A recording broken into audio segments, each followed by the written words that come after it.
जय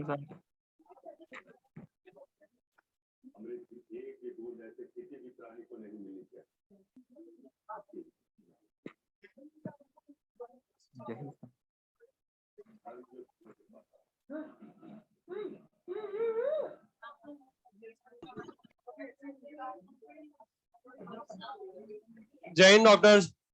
जय हिंद सर। जय हिंद सर।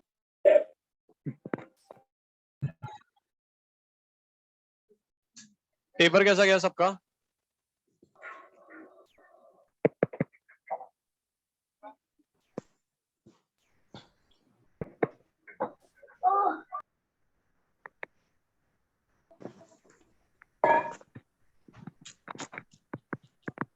पेपर में किसी को डाउट?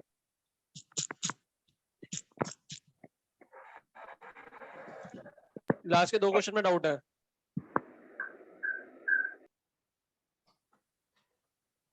क्वेश्चन नंबर 99 सुनना ध्यान से, कुछ भी नहीं करना है इसमें, सिर्फ क्वेश्चन को देखो। मुझे एक बात बताओ, यहाँ पर केसी बहुत ज्यादा है बहुत कम? बहुत बहुत बहुत कम है। तो आप मुझे बताओ, अगर केसी बहुत बहुत बहुत कम है, मतलब रिएक्शन क्या फॉरवर्ड डायरेक्शन में गई होगी? बैकवर्ड में ही बैठी है। खत्म हो गया क्वेश्चन। रिएक्टेंट का कंसंट्रेशन चेंज ही नहीं हुआ, प्रोडक्ट टुचकू सा बड़ा होगा। एक ही ऑप्शन नजर आ रहा है, कुछ भी नहीं कर रहा था इसमें। क्वेश्चन नंबर 99, एप्लीकेशन मैंने बताई थी, application of equilibrium constant, extent of reaction. बात समझ में आ रही है? कुछ भी नहीं करना था इसमें, समझ में आ गया? अब किसी को डाउट हो तो बोलो। ये 99 क्वेश्चन था। रुको तो सही 1 मिनट, क्वेश्चन नंबर 100 देख लो। अब 100 हो गया था, इसमें भी कुछ भी नहीं था। a plus B give c plus D. मुझे तो बस एक बात बता दो, अगर आपको इनिशियल मोल्स नहीं दे रखे हैं तो किसके बराबर मानूं? मान सकता हूं डिग्री ऑफ डिसोसिएशन अल्फा, तो बचेगा कितना? 1 minus alpha, 1 minus alpha, alpha alpha. KC की वैल्यू लिख दो ना यार, alpha square upon 1 minus alpha का स्क्वायर। तो इसको ऐसे भी तो लिख सकता हूं, k is equals to alpha upon 1 minus alpha का स्क्वायर। इसको ऐसे भी तो लिख सकता हूं, alpha upon 1 minus alpha is equals to under root के। इधर उधर करो, आंसर आएगा। क्या था इसमें? और 85 में क्या था? कुछ भी नहीं था 85 में भी। यार ऐसे क्वेश्चन इतनी बार कराए क्लास में, बहुत बार। किसको डाउट है 85 में? इतनी बार कराए क्लास में। 2CO2 gives 2CO plus O2 time t is equal to 0 पर बोल रहा है 2 मोल है, 0 0। Time t is equal to t पर बोल रहा है 60% डिसोसिएट हो गया। मतलब 1 से 60%, मतलब 1 से 0.6 गया, 2 से 1.2 जाएगा, मतलब 2 माइनस 1.2। तो ये बनेगा कितना? 1.2। ये बनेगा कितना? 0.6। क्वेश्चन खत्म। सर कैसे क्वेश्चन खत्म? क्योंकि बोल रहा है इक्विलिब्रियम पे टोटल मोल क्या है, ऐड कर लो 2.6। क्या था इस क्वेश्चन में?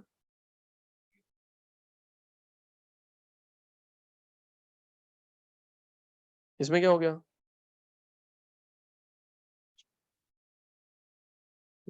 2 liter capacity 3 moles of this reactant। हाँ इसमें क्या हुआ? क्या मतलब क्या था इसमें, बता मुझे। हाँ रिएक्शन आप लिख पाए थे? बैलेंस कर दी थी? अच्छा 2 लीटर कैपेसिटी है, 2 तो जाए भाड़ में, क्योंकि डेल्टा एनजी 0, खत्म। वॉल्यूम का खेल ही खत्म। आप वॉल्यूम लेकर घूम रहे होंगे, बहुत बढ़िया।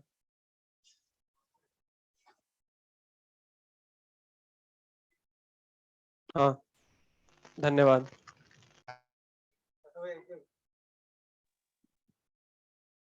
और किसी को डाउट है तो बोलो। बहुत आसान पेपर था। किसका है ये?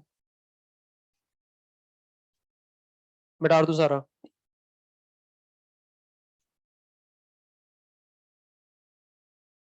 ओवर कॉन्फिडेंस में मत रहना कि केमिकल इक्विलिब्रियम पढ़ रहे हैं तो केमिकल इक्विलिब्रियम के क्वेश्चन हो जाएंगे। जब आपको ऐसा लगने लगेगा केमिकल इक्विलिब्रियम आती है, मैं उस समय प्रूव कर दूंगा आपको कुछ भी नहीं आती है ना? पेपर बहुत इजी था। हाँ बस थोड़ा सा दिमाग लगाना था, सिर्फ दिमाग लगाने वाले क्वेश्चन थे और कुछ भी नहीं करना था आपको। क्वेश्चन नंबर 99 मॉड्यूल जैसा क्वेश्चन कहीं भी नहीं होगा ऐसा। ऐसा कहीं भी क्वेश्चन नहीं मिला होगा, मॉड्यूल में भी नहीं मिला होगा, बस दिमाग ही तो लगाना था यार, थ्योरी तो पूरी लिखवा रखी है। ठीक है, ऑप्शन से ही निकालना, उसको सॉल्व कर ही नहीं सकते आप। एक सेकेंड,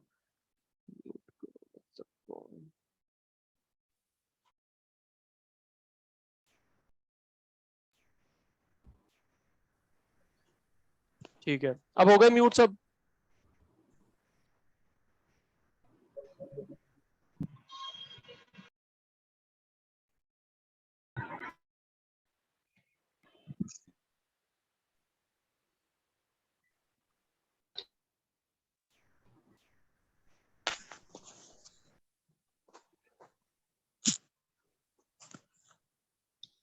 नहीं हुए सर।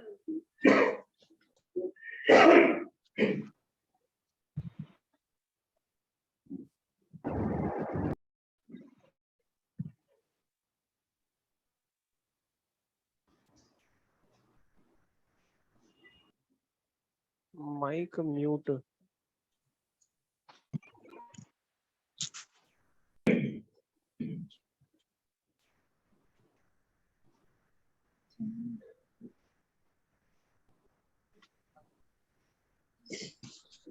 अब हो गए म्यूट। नहीं। No sir. No sir. अब हो गए क्या म्यूट? हाँ या ना लिख No, के जवाब दो sir. फटाफट। सर चैट डिसेबल है।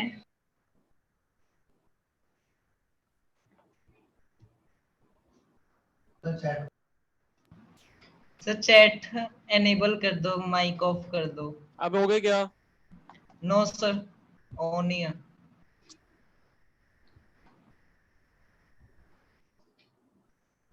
लास्ट क्लास में कोई होमवर्क दिया था क्या?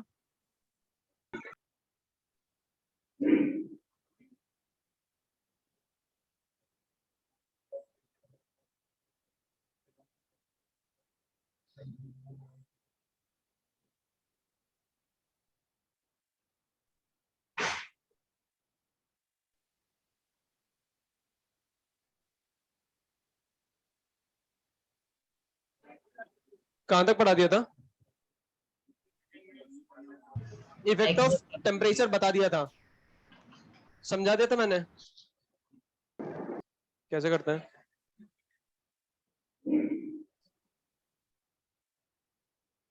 यहाँ पे रख के चलेगा ये शायद। हाँ,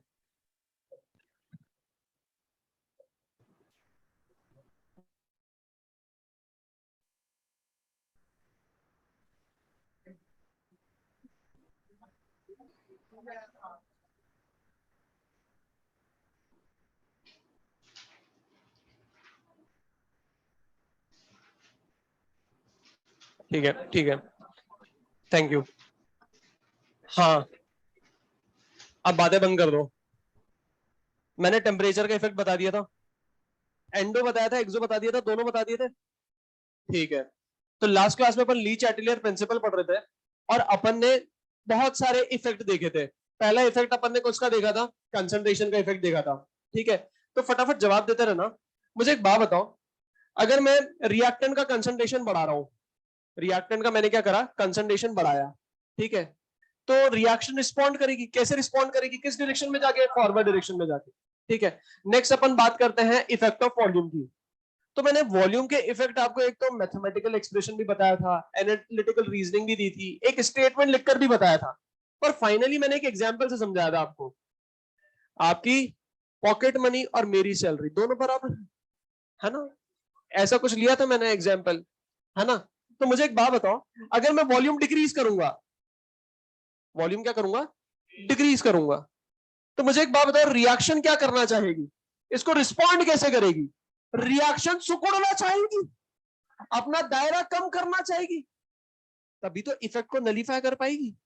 मतलब मैं कह सकता हूं रिएक्शन उस डायरेक्शन में जाएगी जहां पर उसका अमाउंट क्या होगा, मतलब कह सकता हूं रिएक्शन उस डायरेक्शन में जाएगी जहां पर उसके मोल्स होंगे कम। ये बात समझ में आ रही है? सेम प्रेशर के लिए भी बोल सकता मन, अगर मैं प्रेशर रिलीज कर रहा हूं, प्रेशर क्या कर रहा हूं? रिलीज कर रहा हूं। प्रेशर रिलीज कर रहे हैं, वॉल्यूम इंक्रीज कर रहे हैं, ये सब अपन कहां पर कर रहे हैं? पिस्टन सिलेंडर सिस्टम में कर रहे हैं। ठीक है, पिस्टन सिलेंडर सिस्टम है। अब प्रेशर मैंने क्या करा, रिलीज करा, मतलब प्रेशर इंक्रीज करा या डिक्रीज करा, डिक्रीज करा। प्रेशर डिक्रीज कैसे होगा, पिस्टन को ऊपर ले जाऊं या नीचे, ऊपर ले जा रहा हूं, पिस्टन ऊपर जा रहा है, प्रेशर डिक्रीज हो रहा है। अब आप मुझे बताओ रिएक्शन इस इफेक्ट को कॉम्पनसेट कैसे करेगी, काउंटर बैलेंस कैसे करेगी, फैल कर या सुकुड़ कर, फैल कर, मतलब रिएक्शन उस डायरेक्शन में जाएगी जहां पर मोल होंगे। ये बात समझ में आ रही है, क्लियर है। और टेम्परेचर का इफेक्ट भी मैंने आपको बताया था, है ना। और याद करो मैंने आपको टेम्परेचर का इफेक्ट जो समझाया था वो ऐसे समझाया था कि एंडोथर्मिक रिएक्शन में जो हीट की एक्चुअल पोजीशन होती है वो रिएक्टेंट साइड या प्रोडक्ट साइड, रिएक्टेंट साइड। तो अपन क्या कर रहे हैं, टेम्परेचर बढ़ा रहे हैं। अच्छा उससे पहले एक बात बताओ, effect of concentration, effect of volume, effect of temperature में क्या इक्विलिब्रियम डिस्टर्ब हुआ था, इक्विलिब्रियम डिस्टर्ब हुआ था, पर इक्विलिब्रियम कांस्टेंट डिस्टर्ब नहीं हुआ था। पर जैसे ही इफेक्ट ऑफ टेम्परेचर आया तो वहां पर दिखाई दिया कि जो इक्विलिब्रियम कांस्टेंट है उसको कोई डिस्टर्ब नहीं कर पा रहा है, उसको कोई डिस्टर्ब नहीं कर पा रहा है, ना कंसंट्रेशन कर पाया, ना वॉल्यूम कर पाया, ना प्रेशर कर पाया। मतलब मैं कह सकता हूं इक्विलिब्रियम कांस्टेंट का मूड कोई चेंज नहीं कर पाया। तो फिर किसी को बुलाया गया, किसी को बुलाया गया ताकि इक्विलिब्रियम कांस्टेंट का मूड चेंज करा जा सके। और किसको बुलाया, बीबी को बुलाया। किसको बुलाया, किसकी बीबी, इक्विलिब्रियम कांस्टेंट, बीबी मतलब बंसन बर्नर। अरे क्या समझ रहे हैं आप लोग, बंसन बर्नर। किसको बुलाया गया, बंसन बर्नर को बुलाया गया। अच्छा आपकी ठीक है, बंसन बर्नर को बुलाया गया। अब मुझे एक बात बताओ, जब बंसन बर्नर आई तो उसने देखा कि के का तो मूड कोई चेंज ही नहीं कर पा रहा है, के तो किसी के कारण भी नहीं बदल पा रहा है, के किसी के भी कारण नहीं बदल पा रहा है। तो बंसन बर्नर ने सोचा मैं इसको बदल के रहूंगी, है ना। किसने सोचा, बीबी ने सोचा। किसकी बीबी ने, के की बीबी, आपकी थोड़ी ना, के की बीबी ने, के की बीबी ने सोचा कि मैं इसको बदल के रहूंगी। तो कैसे बदला उसने, उसने क्या करा, बंसन बर्नर ने अपनी हीट, अपनी आग किसको दी, केसी को दी। किसको दी, केसी को दी। और जैसे ही केसी ने हीट ली तो केसी बोलने लगा तुम्हारे कारण मैं बदला बदला नजर आ रहा हूं। तो टेम्परेचर के केस में, टेम्परेचर के केस में, किसके केस में, टेम्परेचर के केस में इक्विलिब्रियम भी डिस्टर्ब होता है और इक्विलिब्रियम कांस्टेंट भी चेंज हो जाता है। ये बात समझ में आ रही है। और इसको अपन ने समझा कैसे था, एंडोथर्मिक रिएक्शन के केस में जो हीट की एक्चुअल पोजीशन होती है वो रिएक्टेंट या प्रोडक्ट, रिएक्टेंट साइड होती है। ठीक है, और मैंने आपको बताया था हीट को एज अ कंपोनेंट मान के चलेंगे अपन, एज अ सब्सटेंस मान के चलेंगे। तो अगर मैं एंडोथर्मिक रिएक्शन के केस में हीट बढ़ा रहा हूं, हीट कैसे बढ़ाऊंगा, बर्नर की मदद से। तो हीट बढ़ा रहा हूं मतलब मैंने क्या बढ़ा दिया, रिएक्टेंट का एक कंपोनेंट बढ़ा दिया। तो रिएक्शन का जाएगी फॉरवर्ड या बैकवर्ड, एंडोथर्मिक रिएक्शन के केस में टेम्परेचर बढ़ाने पे रिएक्शन फॉरवर्ड डायरेक्शन में जाती है। अच्छा एक्सोथर्मिक रिएक्शन के केस में हीट की एक्चुअल पोजीशन, रिएक्टेंट या प्रोडक्ट, प्रोडक्ट। अब अगर मैं हीट बढ़ाऊंगा किसकी मदद से, बीबी की मदद से। ठीक है, तो हीट मैंने बढ़ाई तो मैं कह सकता हूं मैंने वन ऑफ द प्रोडक्ट को इंक्रीज कर दिया। अब अगर मैंने वन ऑफ द प्रोडक्ट को इंक्रीज कर दिया मतलब रिएक्शन कहां जाएगी, बैकवर्ड डायरेक्शन में जाएगी। ये बात समझ में आ रही है। अब अपन पढ़ेंगे addition of inert gas at constant temperature. ठीक है,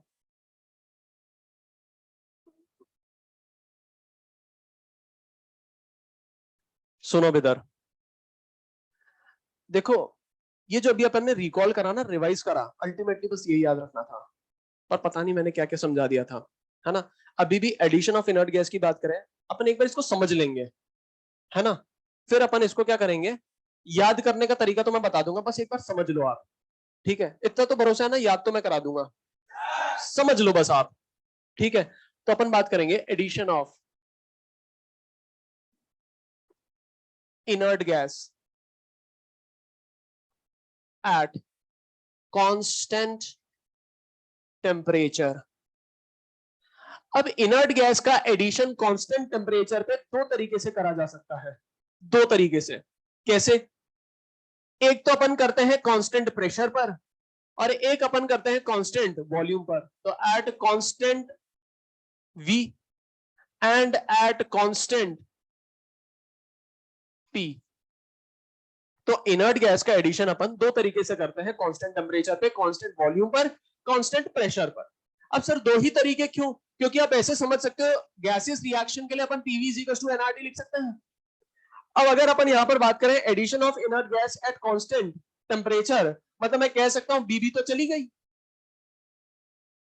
अब बीबी है नहीं मतलब बंसन बर्नर है नहीं, मतलब टेम्परेचर तो वेरी होगा नहीं। आर तो बचपन से लेकर 55 तक कांस्टेंट है ना। तो यहां पर दिखाई दे रहा है कि जब इनर्ट गैस का एडिशन करेंगे तो एन क्या होगा, चेंज होगा, सिर्फ दो ही वेरिएबल रहेगा, that is pressure and volume. तो अगर अपन प्रेशर की स्टडी कर रहे हैं तो वॉल्यूम कांस्टेंट लेकर चलेंगे, अगर वॉल्यूम की स्टडी कर रहे हैं तो प्रेशर कांस्टेंट लेकर चलेंगे। तो दो ही केस बनेंगे, दो ही पॉसिबल केसेस होंगे जब अपन इनर्ट गैस का एडिशन करेंगे। ठीक है, तो सबसे पहले अपन यहां पर बात करेंगे eight constant volume, eight constant volume. तो अपन ने इनर्ट गैस का एडिशन करा कांस्टेंट वॉल्यूम पर। ठीक है, मान लो एग्जांपल से ही समझते हैं, एक हाइपोथेटिकल रिएक्शन है, A gas gives B gas plus C gas. ठीक है, और मैंने यहां पर ए के मोल ले लिए स्मॉल ए, बी के ले लिए स्मॉल बी और सी के ले लिए स्मॉल सी। ठीक है, ले सकता हूं। और ये जो मोल है ये time T is equal to T equilibrium पर मान के चल रहा हूं, क्योंकि मुझे पता है लीच एटलियर लगाऊंगा कब, जब इक्विलिब्रियम आएगा। ये बात समझ में आ रही है? ठीक है, अच्छा अब यहां पर देखते जाना, मैं यहां पर बोल सकता हूं कि अगर इस कंडीशन को मैं यहां पर स्टेट करूं तो यहां पर दिखाई दे रहा है एक पिस्टन सिलेंडर सिस्टम होगा, एक पिस्टन सिलेंडर सिस्टम है जिसमें एक रिएक्शन हो रही है, ए गिव्स बी प्लस सी। यहां पर ए के मोल्स ए, बी के बी, सी के सी। ठीक है, और अगर मैं यहां पर बात करूं तो मुझे पता है यहां पर क्या आ चुका है, इक्विलिब्रियम आ चुका है। ये इनके इक्विलिब्रियम पर मोल्स हैं, एट इक्विलिब्रियम। ठीक है, और मैं वॉल्यूम मान लेता हूं वी वॉल्यूम है, ये जो वॉल्यूम होगी ये वी वॉल्यूम होगी। अब मुझे एक बात बताओ, अगर यहां पर इक्विलिब्रियम आ गया है तो क्या ये पिस्टन ऊपर नीचे मूव करेगा या कांस्टेंट रहेगा? अगर ये पिस्टन कांस्टेंट रहेगा मतलब मैं कह सकता हूं यहां पर जो गैसियस प्रेशर लगा रही है और यहां बाहर एक्सटर्नल जो प्रेशर आ रहा है वो इक्वल या अनइक्वल, इक्वल होगा तभी तो यह स्टैटिक रहेगा। और जब ये स्टैटिक रहेगा तभी तो मैं कह सकता हूं इक्विलिब्रियम आएगा, क्योंकि मुझे पता है इक्विलिब्रियम कंडीशन पर जितनी भी मेजरेबल प्रॉपर्टीज होती है वो सारी क्या हो जाती है, कांस्टेंट हो जाती है। मतलब इक्विलिब्रियम की बात अपन तभी कर सकते हैं जब ये रुका हुआ हो, बोल सकता हूं ऐसा। ये बात समझ में आ रही है? क्योंकि वॉल्यूम कांस्टेंट रहेगा। अच्छा, अब अगर मैं यहां पर बात कर रहा हूं इक्विलिब्रियम की, इक्विलिब्रियम आ चुका है तो क्या मैं इक्विलिब्रियम कांस्टेंट डिफाइन कर सकता हूं? इक्विलिब्रियम कांस्टेंट का फॉर्मूला क्या हो जाएगा, केसी क्या होगा, active mass of product upon active mass of reactant. लिख सकता हूं ऐसे? अच्छा, मोल्स के टर्म्स में भी तो लिख सकता हूं, नहीं लिख सकता क्या? कैसे लिखूंगा, मोल्स ऑफ, अरे बोलो ना, B, moles of upon moles of into 1/v की पावर। अरे बात समझ में आती है? तो मुझे एक बात बताओ ना, ये जो केसी अपन ने निकाला ये फिक्स्ड रहेगा या वेरी करेगा? क्या यहां पर बीबी है, क्या यहां पर बर्नर है, क्या यहां पर अपन ने टेम्परेचर चेंज करा? अपन तो बात ही कर रहे हैं एट कांस्टेंट टेम्परेचर, मतलब केसी तो क्या रहेगा, फिक्स रहेगा। अब यहां पर डेल्टा एनजी लिखते हैं तो मुझे पता है इस रिएक्शन का डेल्टा एनजी 1 नजर आ रहा होगा, तो 1 लिखूं या नहीं लिखूं एक ही बात है, मतलब ये केसी क्या हो गया, फिक्स हो गया। ये बात समझ में आती है? अच्छा, वैल्यूज भी पुट कर लेते हैं जब इतना कर रहे हैं तो केसी की वैल्यू क्या हो जाएगी, मैं कह सकता हूं बी इंटू सी अपॉन ए इंटू 1/v। ये बात समझ में आ रही है? तो ये भी क्या रहेगा, कांस्टेंट ही रहेगा। ठीक है, अब मुझे एक बात बताना, अब अपन क्या कर रहे हैं, जैसे ही इक्विलिब्रियम एस्टैब्लिश कराया, इक्विलिब्रियम अटेन कराया, अब क्या करेंगे, इनर्ट गैस का एडिशन करेंगे, इक्विलिब्रियम को डिस्टर्ब करेंगे। ठीक है, तो मैंने यहां पर क्या करा, इनर्ट गैस का एडिशन करा। मान लो इनर्ट गैस अपन ने हीलियम ली है और हीलियम के अपन ने मान लो यहां पर कितने मोल्स डाल दिए, एक्स मोल्स डाल दिए। कितने मोल डाल दिए, एक्स मोल डाल दिए। हीलियम के कितने मोल डाल दिए, एक्स मोल मैंने डाल दिए हीलियम के। अब मुझे एक बात बताना, जैसे ही हीलियम के एक्स मोल इसमें आएंगे तो क्या आने से पहले पिस्टन भाग जाएगा ऊपर? नहीं, पहले तो हीलियम आएगी, यहां पर देखेगी क्या सिचुएशन है, उसके हिसाब से ये पूरा सिस्टम रिस्पॉन्ड करेगा। अच्छा मुझे एक बात बताओ, ये हीलियम जो है ये इनर्ट है, इनर्ट की पता है खास बात क्या होती है? इनर्ट की खास बात ये होती है कि ये किसी के मुंह नहीं लगती। क्या? किसी के ये मुंह नहीं लगती, किसी से बातचीत नहीं करती है ये। और दूसरी खास बात पता है क्या होती है? कोई अगर इसके मुंह लगना चाहता है तो मना कर देती है। हाँ, मतलब मैं कह सकता हूँ ये रिजर्व्ड कैटेगरी की है ना, रिजर्व्ड है ये, ठीक है।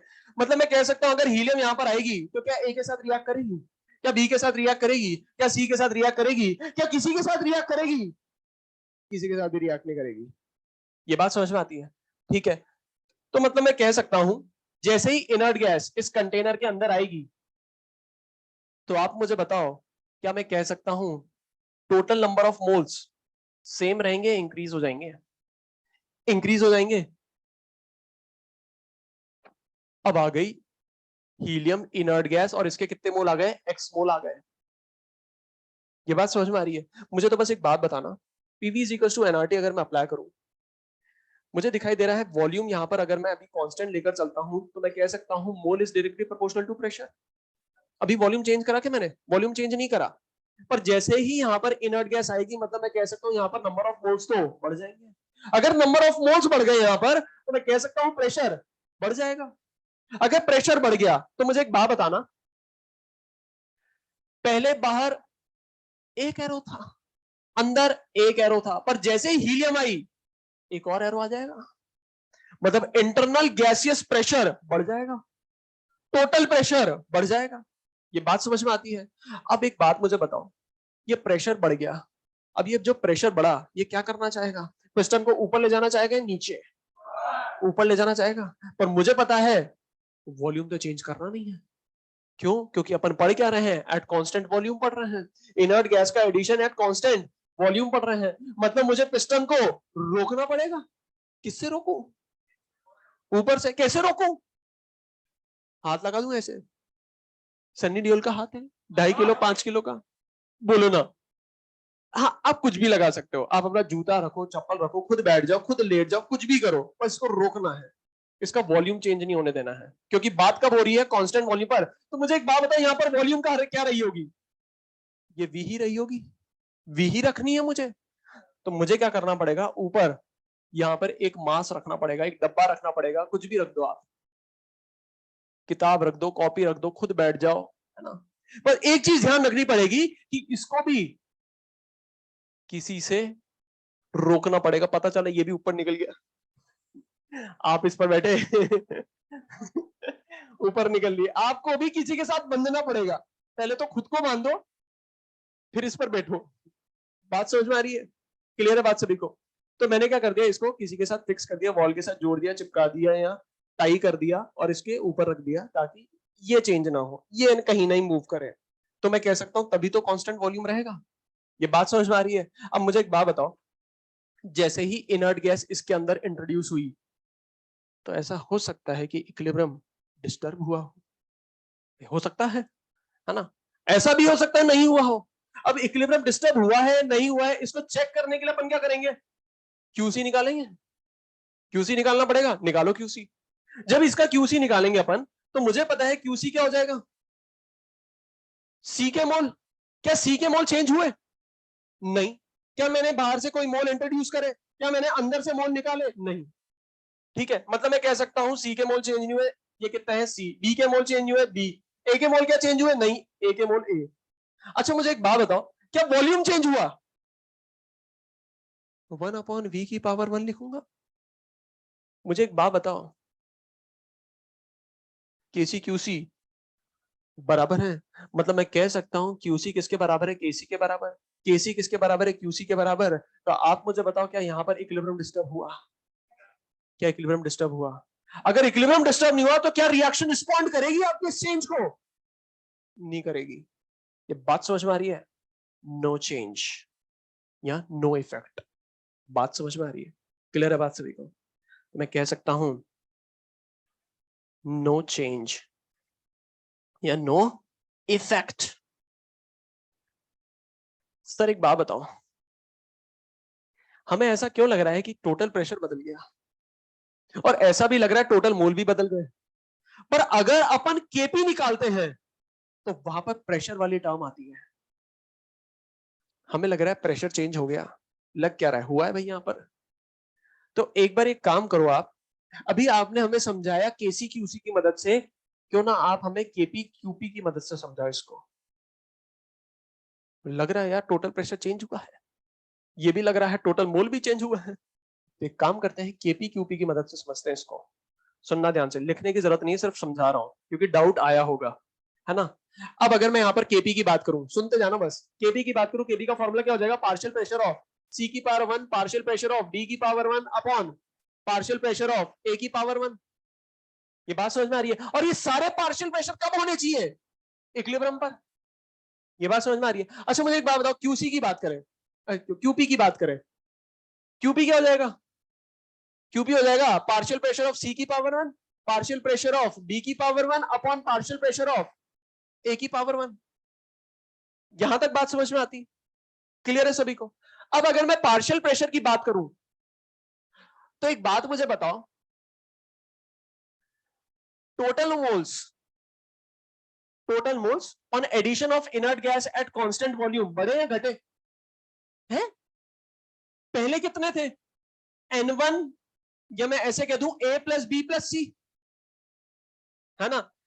एडिशन ऑफ इनर्ट गैस के बाद टोटल मोल क्या हो गए, A plus B plus C plus X. ये बात समझ में आती है? मतलब मैं कह सकता हूं टोटल मोल्स क्या हो गए, बढ़ गए। अच्छा मुझे एक बात बताओ, टोटल प्रेशर बढ़ गया, पहले प्रेशर लग रहा था सिर्फ ए बी और सी के कारण, अब एक और ऐड हो गया है प्रेशर, किसके कारण, हीलियम गैस के कारण। ये बात समझ में आ रही है? तो एक बात मुझे बताओ, अगर मैं यहां पर बात करूं पार्शियल प्रेशर ऑफ सी की, इसकी पार्शियल प्रेशर ऑफ सी की, पार्शियल प्रेशर ऑफ सी क्या लिख सकता हूं, अरे बोलो, mole fraction of C into total pressure. Partial pressure of B क्या लिख सकता हूं, mole fraction of B into total pressure. अच्छा पार्शियल प्रेशर ऑफ ए क्या लिख सकता हूं, mole fraction of A into total pressure. ये बात समझ में आती है? इसमें किसी को डाउट है तो बोलो। अब आपको ये डाउट आ रहा होगा, सर एक बात बताओ, टोटल प्रेशर बढ़ रहा है, टोटल प्रेशर बढ़ रहा है, टोटल प्रेशर बढ़ रहा है, इंडिविजुअल स्पीशीज के पार्शियल प्रेशर बढ़ेंगे। अब अगर इंडिविजुअल स्पीशीज के पार्शियल प्रेशर बढ़ेंगे तो ये भी बढ़ेगा, ये भी बढ़ेगा, ये भी बढ़ेगा, मतलब ये तो कांस्टेंट नहीं रहेगा। पर क्या ऐसा होगा, नहीं होगा ऐसा। क्यों? क्योंकि इसमें अभी एक हिडन टर्म है जो आपको दिखाई नहीं दे रही है, टोटल मोल्स। जब इसको आप खोलोगे तो खुलेगा moles of C upon total moles into PT. जब इसको खोलोगे तो होगा moles of B upon total moles into PT. जब इसको खोलोगे तो होगा moles of A upon total moles into PT. अब मजेदार बात यह है कि ये भी बड़ा है, ये भी बड़ा है, ये भी बड़ा है, ये भी बड़ा है, ये भी बड़ा है, ये भी बड़ा है। तो क्या मैं कह सकता हूं ये जितना बड़ा है ये उतना बड़ा होगा? क्या दोनों को एक दूसरे को कैंसिल आउट कर देंगे? अरे करेंगे नहीं करेंगे? सर एक बात बताओ, आप ऐसे कैसे कह सकते हो कि डायरेक्टली प्रोपोर्शनल होंगे? आप ऐसे कैसे कह सकते हो कि जितना ये बढ़ेगा उतना ही बड़ा होगा, तभी तो कैंसिल आउट कर पाएंगे? सुनना ध्यान से, बिल्कुल सही कह रहे हो आप, समझ गए मतलब। PV is equal to NRT, बीबी है नहीं, T constant, R constant, constant volume की बात चल रही है तो वॉल्यूम कांस्टेंट, मतलब मैं कह सकता हूं pressure is directly proportional to mole. Total pressure is directly proportional to total mole. जितना मोल बढ़ेगा उतना प्रेशर बढ़ेगा, जिस प्रपोर्शन में मोल बढ़ेगा उस प्रपोर्शन में प्रेशर बढ़ेगा। ये बात समझ में आ रही है? क्लियर है बात सभी को? मतलब मैं कह सकता हूं ये आपस में टर्म्स एक दूसरे को क्या कर देंगी, कैंसिल आउट कर देंगी। इसका इंक्रीमेंट इसके इंक्रीमेंट को कैंसिल आउट करेगा और ये सब क्या हो जाएंगे, कैंसिल आउट हो जाएंगे। मुझे तो बस एक बात बता दो, क्या इनके पार्शियल प्रेशर में कोई चेंज नजर आया? अगर ये चेंज नहीं हुए तो ये चेंज नहीं होगी, और अगर ये चेंज नहीं होगी मतलब कह सकता हूं केपी क्यूपी के बराबर है, नो इफेक्ट। समझ में आ गया? ठीक है, समझ में आ गया तो बहुत अच्छी बात है। ये कौन सा केस था, delta N G greater than 0। मुझे तो बस एक बात बता दो, 3 टाइप की रिएक्शन बताई थी, ग्रेटर देन 0, लेस देन 0। यहां पर ध्यान से देख लो एक बार, अगर लेस देन 0 की बात करता हूं, लेस देन 0 की बात करता हूं, क्या मोल चेंज होंगे, क्या वॉल्यूम चेंज होगा? केपी क्यूपी के बराबर होगा, केसी क्यूसी के बराबर होगा। कैसे पता? क्योंकि आप खुद देखो इस एक्सप्रेशन में सिर्फ मोल और वॉल्यूम ही है, अब भले रिएक्शन का delta NG greater than 0, less than 0 या इक्वल टू 0 हो, ना तो मोल चेंज हो रहे हैं, बात चल रही है कांस्टेंट वॉल्यूम की, वो भी चेंज नहीं हो रहा है, तो केसी भी नहीं बदलेगा, क्यूसी भी नहीं बदलेगा, इफेक्ट कुछ भी नहीं आएगा। ये बात समझ में आ रही है? क्लियर है बात सभी को? इफेक्ट कुछ भी क्यों नहीं आएगा? क्योंकि इक्विलिब्रियम भी डिस्टर्ब नहीं हुआ है। क्लियर है बात सभी को? कॉपी करो फटाफट, ये सब मत लिखना।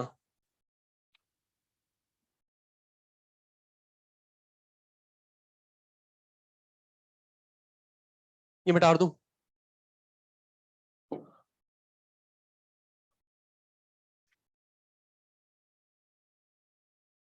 तो मैं यहां पर बोल सकता हूं delta N G greater than 0, delta N G less than 0, delta N G equal to 0।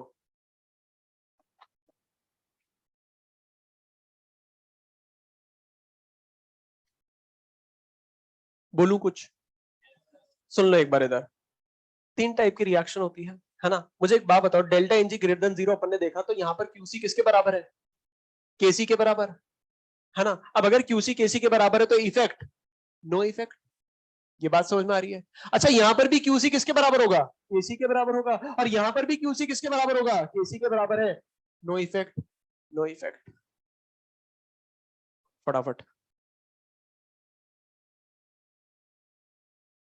मिटा दो इसको।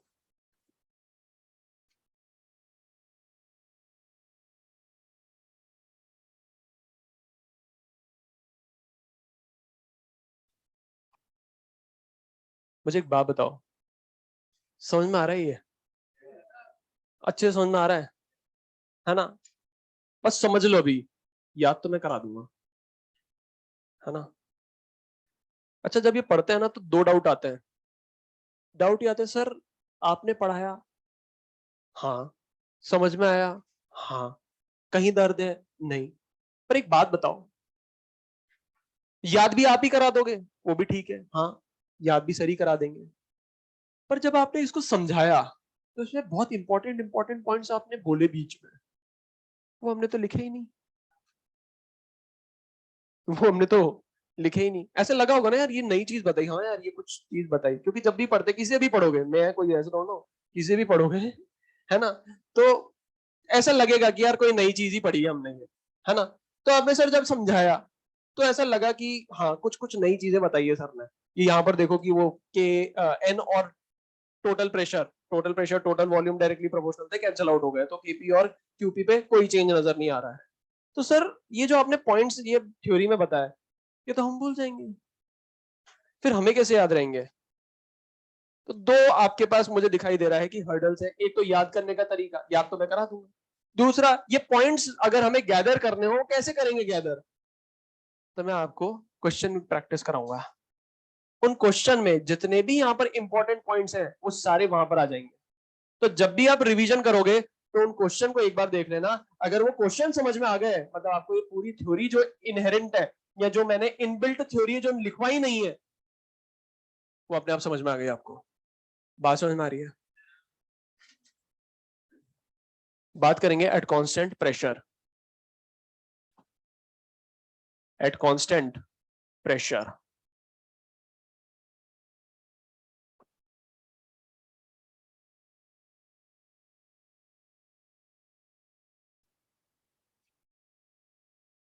मिटा दूं ये भी मिटा देता हूं।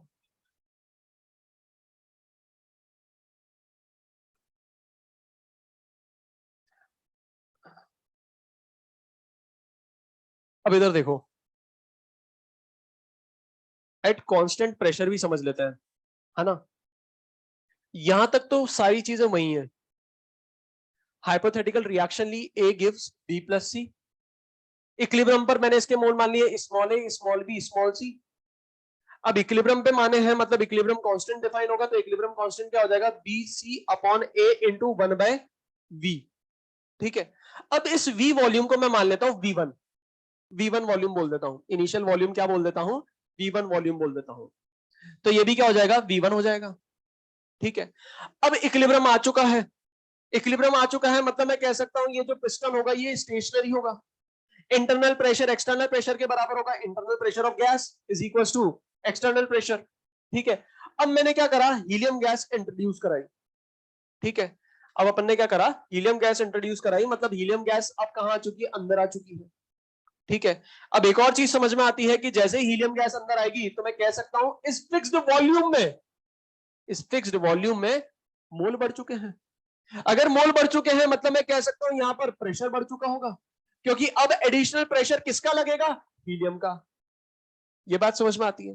ठीक है, अब यहां पर जो अपन पढ़ रहे हैं वो क्या पढ़ रहे हैं, एट कांस्टेंट प्रेशर पर अपन ने हीलियम गैस का एडिशन करा है, तो यहां पर दिखाई दे रहा है प्रेशर जो है वो बढ़ चुका है। प्रेशर जो है वो क्या हो चुका है, बढ़ चुका है। प्रेशर को क्या रखना है, कांस्टेंट रखना है। अब प्रेशर को कांस्टेंट कैसे रख सकते हैं, वॉल्यूम बढ़ाकर। वॉल्यूम बढ़ानी पड़ेगी। अब एक बात मुझे बताओ, क्या इसको लगे रहने दूं, ये हटा दूं? अब हटाना पड़ेगा इसको। अब क्या करना पड़ेगा, हटाना पड़ेगा। कांस्टेंट प्रेशर की बात चल रही है, मतलब कांस्टेंट प्रेशर तभी मेंटेन हो सकता है जब अपन वॉल्यूम को क्या कर सके, इंक्रीज कर सके। वॉल्यूम को इंक्रीज क्यों कर रहे हैं, क्योंकि यहां पर यूनिट वॉल्यूम मोल बढ़ चुके हैं। मोल बढ़ने के कारण प्रेशर बढ़ गया, और प्रेशर को वापस रिटेन करने के लिए या स्पेस बढ़ानी पड़ेगी। ठीक है, मतलब इसको तो मैं क्या कर देता हूं, रिमूव कर देता हूं। ठीक है, तो एक और नई कंडीशन आ जाएगी। अच्छा, उससे पहले एक और बात बताओ, यहां पर अपन पढ़ क्या रहे हैं, एट कांस्टेंट प्रेशर। जब इतना आपको समझ में आ रहा है कि एट कांस्टेंट प्रेशर पढ़ रहे हैं, तो ये प्रेशर कांस्टेंट किसका है, इंटरनल प्रेशर या external pressure? External pressure constant है। ये P एक्सटर्नल है जो कांस्टेंट रहेगा थ्रू आउट। इंटरनल तो अभी ही चेंज हो गया। कुछ प्रेशर था, जैसे ही इनर्ट गैस ऐड करी ये चेंज हो गया। ये बात समझ में आ रही है ना? इसके बारे में थोड़ी और बात करेंगे अपन। अच्छा, उससे पहले अगर मैं यहां पर बात करूं, इनर्ट गैस का एडिशन करा है, तो इनर्ट गैस ना तो किसी से बात करेगी, है ना, और कोई बात करना आएगा तो उससे को मना कर देगी। मतलब मैं कह सकता हूं इनके मोल इंटैक्ट रहेंगे, ए बी एंड सी, और हीलियम और आ चुकी है जिसके मोल कितने हैं, एक्स मोल है। ठीक है, अब आप मुझे बताओ यहां पर जो वॉल्यूम होगा वो V2 वॉल्यूम होगा, और अगर V2 वॉल्यूम है तो आप मुझे बताओ V1 बड़ा है V2? V2 बड़ा होगा। ये बात समझ में आ रही है, क्लियर है बात? अच्छा, मुझे एक बात बताओ, ये पिस्टन ऊपर कब तक जाएगा, क्या इस गोले को छोड़ जाएगा? नहीं, इस गोले को तो छोड़ेगा नहीं। ये कब तक जाएगा, जब तक इंटरनल प्रेशर किसके बराबर ना हो जाए, एक्सटर्नल प्रेशर के बराबर। ये बात समझ में आती है? मतलब मैं कह सकता हूं ये पिस्टन ऊपर तब तक जाएगा जब तक इंटरनल प्रेशर किसके बराबर ना हो जाए, एक्सटर्नल प्रेशर। मान लो यहां पर एक्सटर्नल प्रेशर है 180 एम, तो इंटरनल भी कितना होगा, 180 एम।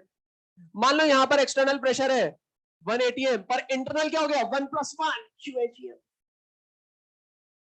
और वापस से एक्सटर्नल और इंटरनल क्या हो जाएंगे, बराबर हो जाएंगे। तो अब आप मुझे बताओ, यहां पर कांस्टेंट प्रेशर पर बात कर रहे हैं, तो प्रेशर कांस्टेंट किसका, इंटरनल या external? External pressure throughout constant रहेगा। सर एक बात बताओ ना, सर इंटरनल 180 एम, इंटरनल 180 एम, देखो ना इंटरनल भी तो कांस्टेंट है। अरे कांस्टेंट नहीं रहा, ये चेंज होकर वापस आया है। इसको कांस्टेंट नहीं बोलते, इसको बोलते हैं हाँ सेम हो गया। कांस्टेंट नहीं बोलूंगा, ये चेंज होकर वापस आया है। मतलब कांस्टेंट कौन है, एक्सटर्नल प्रेशर। तो यहाँ पर बात जो हो रही है वो किसकी हो रही है, एक्सटर्नल प्रेशर की बात हो रही है। क्लियर है यहां तक बात? अब मुझे एक बात बता दो फटाफट, ये पिस्टन ऊपर गया, इसका वॉल्यूम हो गया V2, कब तक जाएगा, जब तक एक्सटर्नल इंटरनल के बराबर ना हो जाए। अब मुझे एक चीज लग रही है, मुझे एक डाउट आ रहा है, मुझे डाउट ये आ रहा है कि मुझे ऐसा लग रहा है कि हो सकता है इक्विलिब्रियम डिस्टर्ब हुआ हो, है ना? ये हो भी सकता है, नहीं भी हो सकता है। अब कैसे पता करेंगे, क्यूसी निकालकर। क्यूसी निकालते हैं, जब क्यूसी निकालेंगे तो क्यूसी क्या हो जाएगा, क्यूसी क्या हो जाएगा, क्या ए के मोल चेंज हुए, क्या बी के मोल चेंज हुए, क्या सी के मोल चेंज हुए? तो बी के मोल सी के मोल अपॉन ए के मोल इनटू 1/v की पावर डेल्टा एन जी। अब वॉल्यूम क्या हो गया है, क्यूसी लगा कहां पर रहे हैं, यहां पर, तो वॉल्यूम क्या हो गया है, V2 की पावर 1, क्योंकि डेल्टा एन जी कितना है 1। यहां तक बात समझ में आती है? मुझे तो बस एक बात बता दो, V1 बड़ा है V2? मतलब ये बड़ा, डिनोमिनेटर बड़ा, डिनोमिनेटर बड़ा मतलब इसकी वैल्यू क्या हो गई, कम। अगर इसकी वैल्यू कम हो गई मतलब क्यूसी कम। मतलब आप मुझे बताओ क्यूसी ज्यादा है केसी? तो मतलब मैं कह सकता हूं क्यूसी इज लेस देन केसी। मतलब आप मुझे बताओ क्वीन कहाँ है, आगे या पीछे? अगर पीछे है तो कहां जाएगी, किसके पास? राजा के पास जाएगी। इसकी चाहत होगी कि मैं राजा के कक्ष में जाऊं, तो मतलब मुझे बताओ ये फॉरवर्ड जाएगी या बैकवर्ड? फॉरवर्ड डायरेक्शन में जाएगी। ये बात समझ में आ रही है? क्लियर है बात सभी को? इसमें किसी को डाउट है तो बोलो, किसी को भी। सर एक बात बताओ, इतना सोचेंगे क्या है? इतना सोचेंगे? नहीं, इतना नहीं सोचना। याद करो, ये तो मैथमेटिकली मैंने आपको समझा दिया। याद करो जितने भी अभी तक इफेक्ट अपन ने पढ़े हैं, कुल मिलाकर 4 इफेक्ट पढ़ चुके अपन, उन सभी को मैंने एक कॉमन तरीके से समझाया था, जो कि है ली चैटलियर प्रिंसिपल का स्टेटमेंट। एक्सटर्नल स्ट्रेस प्रोवाइड करते हैं, सिस्टम उस तरफ मूव करना चाहेगा ताकि एक्सटर्नल स्ट्रेस को क्या कर सके, पार्शियली ऑफसेट कर सके। इसको भी वैसे समझाओ ना, तो सुनो, ध्यान से सुनना। मुझे एक बात बताओ, इनर्ट गैस का एडिशन करा कांस्टेंट प्रेशर पर, अब किसी को ऐड कर रहा हूं तो मुझे पता है प्रेशर तो कांस्टेंट रहेगा नहीं। किसी को मैंने ऐड करा तो मुझे पता है प्रेशर तो कांस्टेंट रहेगा नहीं, पर कांस्टेंट प्रेशर मेंटेन करना मतलब चेंज किसको होना पड़ेगा, सेक्रीफाइस किसको कराना पड़ेगा, वॉल्यूम को। मतलब वॉल्यूम बढ़ेगी या घटेगी? अगर घटेगी तो प्रेशर तो और बढ़ जाएगा, मतलब वॉल्यूम क्या होगी, बढ़ेगी। अब मुझे एक बात बताओ, लास्ट क्लास में एक एग्जांपल बताया था, मेरी सैलरी और आपकी पॉकेट मनी बराबर है, किसी किसी की पॉकेट मनी मेरे से ज्यादा होगी तो we are not different than है ना, पर जिनकी मेरी बराबर है, हम सेम है, सेम सेम है। अब मुझे एक बात बताओ, सुनना ध्यान से, वॉल्यूम बढ़ रहा है, वॉल्यूम बढ़ रहा है, ठीक है। अब एक बात मुझे बताओ, जब वॉल्यूम बढ़ रहा है तो सिस्टम रिस्पॉन्ड करेगा, रिस्पॉन्ड कैसे करेगा, फैल के, सिकुड़ के। जब मेरी सैलरी बढ़ेगी, जब आपकी पॉकेट मनी बढ़ेगी, तो मैं कह सकता हूं आप लग्जरी ज्यादा एंजॉय करोगे या कम? ज्यादा एंजॉय करोगे। तो जैसे वॉल्यूम बढ़ रहा है, मतलब मैं कह सकता हूं रिएक्शन अपने आप को इसमें ढालना चाहेगा, इसको काउंटर बैलेंस करना चाहेगा, इस इफेक्ट को मेकअप करना चाहेगा। मेकअप कैसे करेगा, फैल के। फैलेगा कहां पर, जिस डायरेक्शन में अमाउंट उसका बढ़ेगा। फैलेगा कैसे, अमाउंट बढ़ाकर। अमाउंट कहां बढ़ेगा, अमाउंट कहां बढ़ेगा, जहां पर मोल ज्यादा होंगे। अब आप मुझे बताओ इस रिएक्शन को देखकर, मोल ज्यादा कहां पर है, फॉरवर्ड है बैकवर्ड? मतलब मैं कह सकता हूं अगर कांस्टेंट प्रेशर पे इनर्ट गैस का एडिशन करेंगे, वॉल्यूम बढ़ेगी, और अगर वॉल्यूम बढ़ रही है मतलब रिएक्शन उस डायरेक्शन में जाएगी जहां पर अमाउंट बढ़ेगा, जहां पर मोल बढ़ेंगे। मोल कहां पर बढ़ रहे हैं, फॉरवर्ड है बैकवर्ड? बैकवर्ड में दिखाई दे रहा है 1 मोल है, फॉरवर्ड में दिखाई दे रहा है 2 मोल है, मतलब मैं कह सकता हूं रिएक्शन कहां जाएगी, वही तो बताया था। ये बात समझ में आ रही है? मैथमेटिकली और एनालिटिकली अपन समझ चुके हैं ली चैटलियर प्रिंसिपल की मदद से। ये बात समझ में आती है तो बोलो, क्लियर है बात सभी को? ठीक है। तो अगर addition of inert gas at constant pressure बोले तो डायरेक्टली अपन क्या करेंगे, ली चैटलियर प्रिंसिपल लगा लेंगे, है ना, उसके स्टेटमेंट से समझ लेंगे। प्रेशर कांस्टेंट है, मतलब सेक्रीफाइस किसके साथ करा, वॉल्यूम के साथ। वॉल्यूम क्या होगी, बढ़ेगी। वॉल्यूम बढ़ेगी मतलब रिएक्शन उस डायरेक्शन में जाएगी जहां पर मोल होंगे ज्यादा, खत्म। और यही तो अपन ने वॉल्यूम के इफेक्ट में भी पढ़ा था, सिंपली वॉल्यूम वाला इफेक्ट लगा दो यहां पर, एक ही बात है। तो मुझे एक चीज समझ में आती है, रिएक्शन कितने टाइप की होती है, 3 टाइप की होती है। if delta Ng greater than 0, if delta Ng less than 0, if delta Ng equal to 0.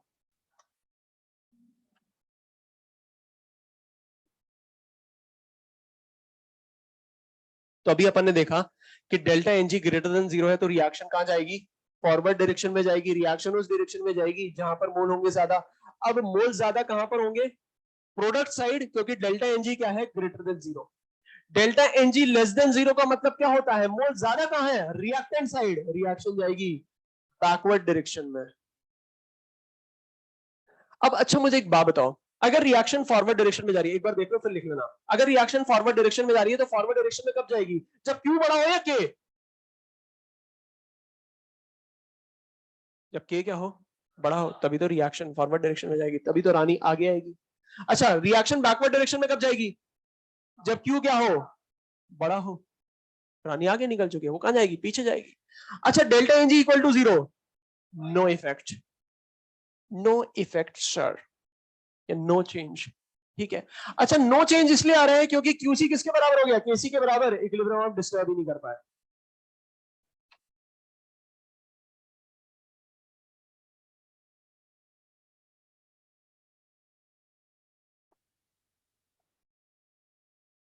इसमें किसी को डाउट है तो बोलो, किसी को भी है तो बोलो।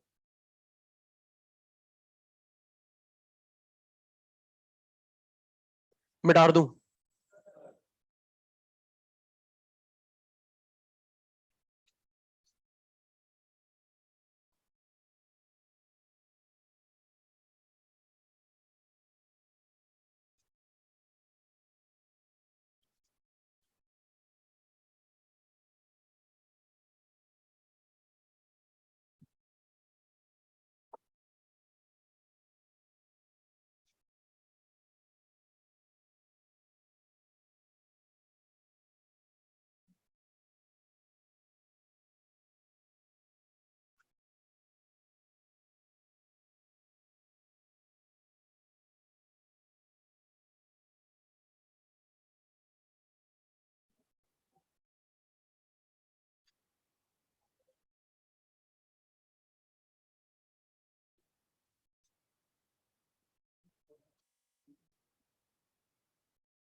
लिख लिया।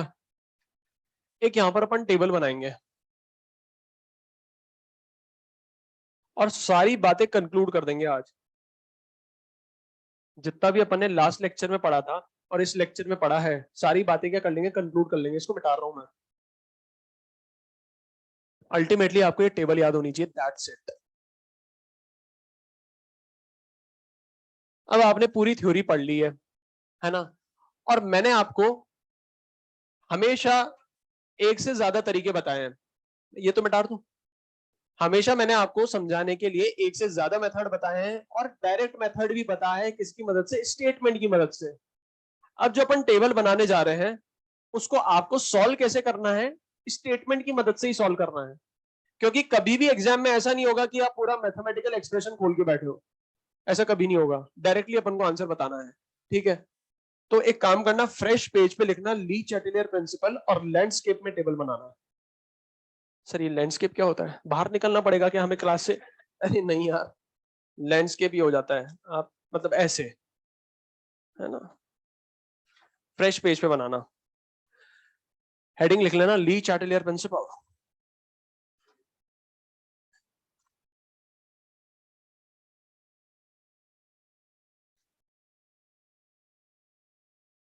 Effect of change due to. अच्छा, इसको याद करने का एक बहुत सिंपल सा तरीका है। मुझे एक चीज समझ में आ रही है, एट कांस्टेंट वॉल्यूम में तो कोई इफेक्ट नजर नहीं आएगा, इफेक्ट जो नजर आएगा कांस्टेंट प्रेशर में नजर आएगा।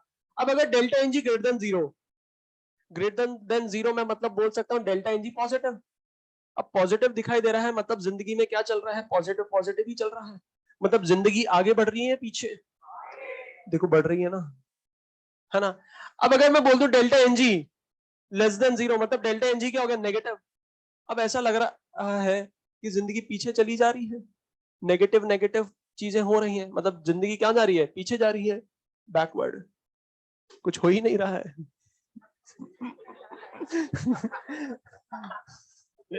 No effect.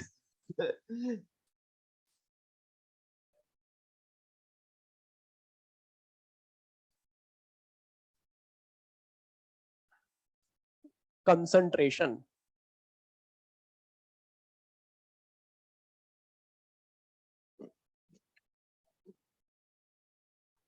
Second is pressure,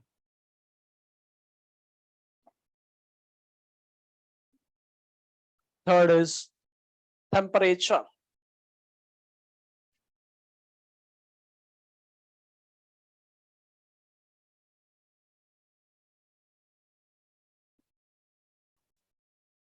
बातें मत करो बस, आप है ना फटाफट लिखो, है ना।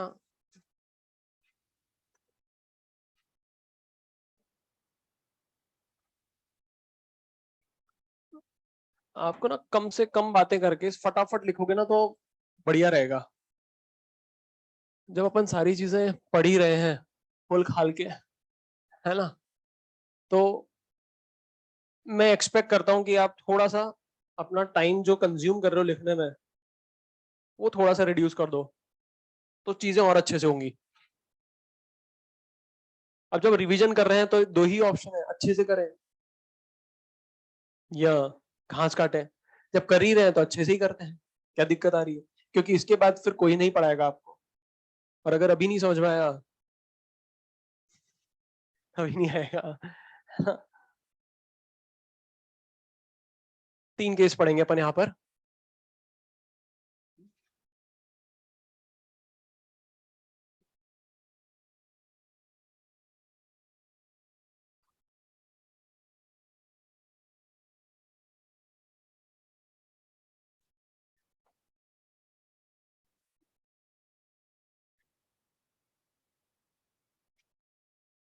मुझे तो बस एक बात बता दो, यहाँ पर delta N G greater than 0 less than 0 equal to 0।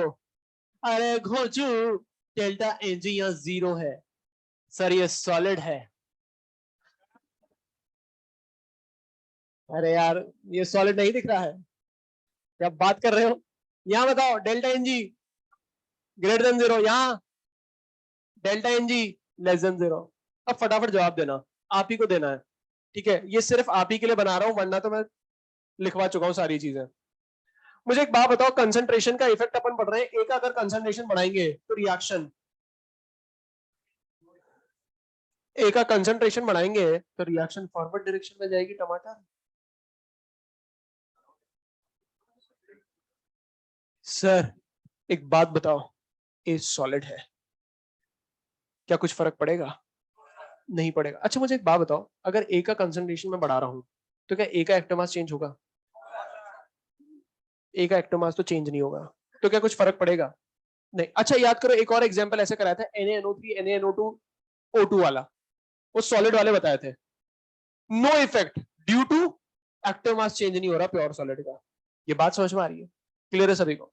तो एक काम करते हैं, यहां पर अपन को इफेक्ट पढ़ना है, तो इफेक्ट पढ़ने के लिए अपन इसको गैस कर लेते हैं और इसको क्या कर देते हैं, सॉलिड कर देते हैं। अब तो कोई दिक्कत नहीं है। अच्छा मुझे एक बात बताओ, फटाफट जवाब देना, अगर मैं ए का कंसंट्रेशन बढ़ाऊंगा रिएक्शन फॉरवर्ड डायरेक्शन में जाएगी या बैकवर्ड डायरेक्शन में जाएगी? स्टेटमेंट क्या कहता है?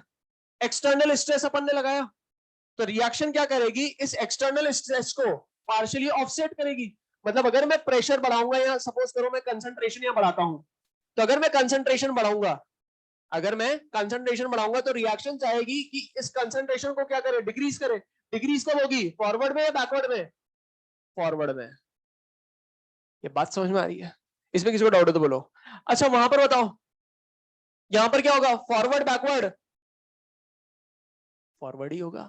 और यहां पर भी क्या होगा, फॉरवर्ड ही होगा। मतलब एक यहां पर कंक्लूजन निकाल सकते हैं कि जब अपन कंसंट्रेशन चेंज करते हैं तो रिएक्शन का जो शिफ्ट होगा वो इस बात पर बिल्कुल भी डिपेंड नहीं करेगा डेल्टा एनजी क्या है। बोल सकता हूं ऐसे? अच्छा मुझे एक बात बताओ, ए का कंसंट्रेशन अपन ने कम करा, अगर ए का कंसंट्रेशन अपन कम करेंगे, ए का कंसंट्रेशन अपन कम करेंगे, तो रिएक्शन चाहेगी इस स्ट्रेस को ऑफसेट करना। कम कर रहे हैं तो रिएक्शन चाहेगी इसका बढ़े। बढ़ेगा किस डायरेक्शन में, बैकवर्ड में जाके।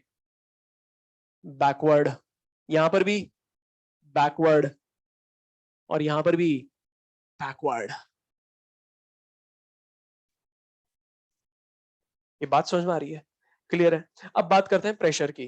मुझे एक बात बताओ, अपन ने प्रेशर बढ़ाया, ठीक है, ली चैटेलर प्रिंसिपल, प्रेशर बढ़ाने पर, प्रेशर बढ़ाएंगे कैसे, पिस्टन ऊपर जाएगा नीचे, नीचे जाएगा। अब अगर अपन प्रेशर बढ़ाएंगे तो मुझे पता है सिस्टम रिस्पॉन्ड कैसे करेगा, सुकुड़ को या फैल के? मतलब रिएक्शन उस डायरेक्शन में जाएगी जहां पर मोल क्या होंगे, कम होंगे। इसमें किसी को डाउट है तो बोलो। तो आप मुझे बताओ, यहां पर मोल कम कहां है, आगे भी उतने ही है जितने पीछे हैं। No effect, no effect. ये बात समझ में आ रही है? ठीक है। अच्छा मुझे एक बात बताओ, अगर मैं प्रेशर डिक्रीज भी कर देता हूं तो यहां पर तो क्या होगा, नो इफेक्ट होगा, यहां पर भी नो इफेक्ट। अच्छा अब ध्यान से सुनना, प्रेशर अपन बढ़ा रहे हैं, प्रेशर कैसे बढ़ाएंगे, पिस्टन को नीचे ले जाके नीचे ले जाएंगे तो दिखाई दे रहा है कि सिस्टम कैसे रिस्पॉन्ड करेगा, सिकुड़ कर, कंप्रेस होकर। कन्फाइन होकर, कन्फाइन कब होगा, जब वो अपना अमाउंट बढ़ाए या घटाए, मतलब मोल कहां पर होंगे, कम होने चाहिए, उस डायरेक्शन में रिएक्शन मूव करेगी। अब मुझे बताओ रिएक्शन उस डायरेक्शन में मूव करेगी जहां पे मोल होंगे कम, मोल यहां पर कम कहां नजर आ रहे हैं, फॉरवर्ड है बैकवर्ड, मतलब रिएक्शन जाएगी बैकवर्ड डायरेक्शन में।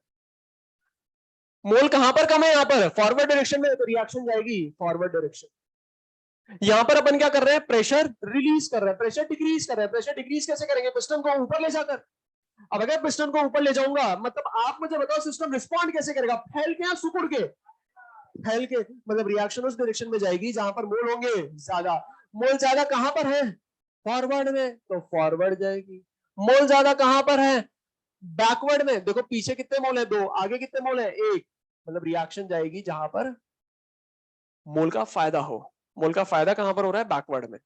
नेक्स्ट अगर अपन बात करें टेम्परेचर की, मुझे एक बात बताओ, एंडोथर्मिक रिएक्शन, टेम्परेचर बढ़ा रहा हूं, एंडोथर्मिक रिएक्शन में जो हीट आएगी, सुनना, हीट जो आएगी वो रिएक्टेंट में या प्रोडक्ट में, वो रिएक्टेंट में या प्रोडक्ट में, रिएक्टेंट में। और टेम्परेचर बढ़ाया मतलब रिएक्शन का एक कंपोनेंट बढ़ाया, दैट इज हीट।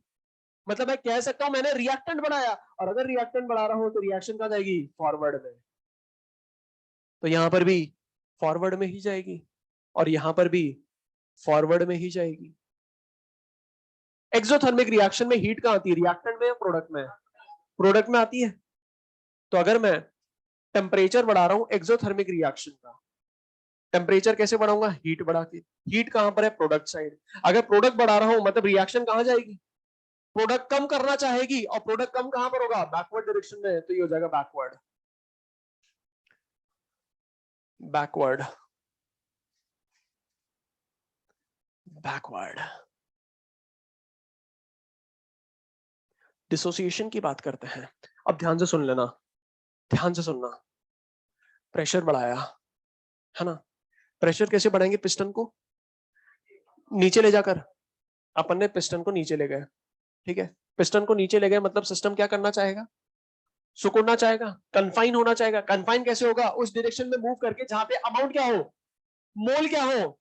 तो अब आप मुझे बताओ मोल कम कहां पर है, कहीं भी नहीं है, तो कहीं क्या रिएक्शन जाएगी।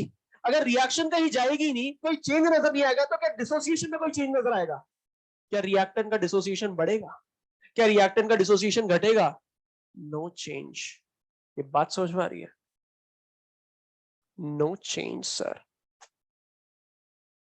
हाँ, प्रेशर बढ़ाया, प्रेशर बढ़ाने पर रिएक्शन उस डायरेक्शन में जाएगी जहां पर नंबर ऑफ मोल्स क्या होंगे, कम। नंबर ऑफ मोल्स कम कहां पर है, बैकवर्ड में। रिएक्शन कहां जाएगी, बैकवर्ड डायरेक्शन। मुझे एक बात बताओ, जब रिएक्शन बैकवर्ड डायरेक्शन में जा रही है, सुनना ध्यान से, जब रिएक्शन बैकवर्ड डायरेक्शन में जा रही है तो रिएक्टेंट ज्यादा बन रहा है या कम। अगर रिएक्शन बैकवर्ड डायरेक्शन में जा रही है तो रिएक्टेंट ज्यादा बन रहा है या कम।